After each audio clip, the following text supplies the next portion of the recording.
दख्खनची राणी नाबाद 97. 1 जून 1930 रोजी मुंबई पुणे रेल्वे प्रवासाचा श्री गणेशा झाला. दख्खनची राणी रुबाबात मुंबई पुणे पुणे मुंबई करू लागली. काही अपवाद वगळता हा सिलसिला कायम चालू आहे. प्लेगची साथ आली तेव्हा, पानशेत धरण फुटले तेव्हा आणि कोरोनाचे संकट वगळता दख्खनची राणी केव्हाच सुट्टीवर गेली नाही. व्यापारी, कामगार, पत्रकार, विद्यार्थी, राजकारणी यांना वेळेवर पोहोचवण्याचे व पुन्हा घेऊन येण्याचे काम दख्खनची राणी वगळता कोणालाही जमले नाही. त्यामुळे ही अविरत सेवा बजावणाऱ्या दख्खनच्या राणीवर सर्वांचेच विशेष प्रेम वाढत गेले. मग या सर्व घटकांनी आपल्या खर्चात काटकसर करून दख्खनच्या राणीचा वाढदिवस साजरा करण्याचा शुभारंभ केला. इतिहासात असा कुठेही दाखला मिळत नाही लोकांनी आपल्या खर्चाने कोणाचा वाढदिवस साजरा केला.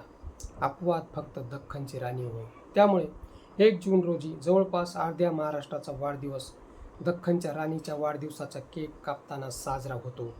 आम्हाला गर्व वाटतो, त्यामध्ये आमचाही वाढदिवस साजरा होऊन जातो. आज महागाईच्या जमान्यात केक कापणेही परवडत नाही. दख्खनची राणी त्यालाही अपवाद आहे.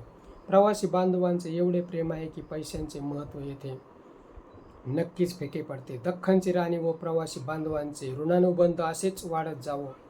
अनेकांचे वाढदिवस असेच मोफतपणे 1 जून रोजी दख्खनच्या राणीच्या वाढदिवसाच्या दिवशी साजरे होवत असेच आम्हाला वाटते.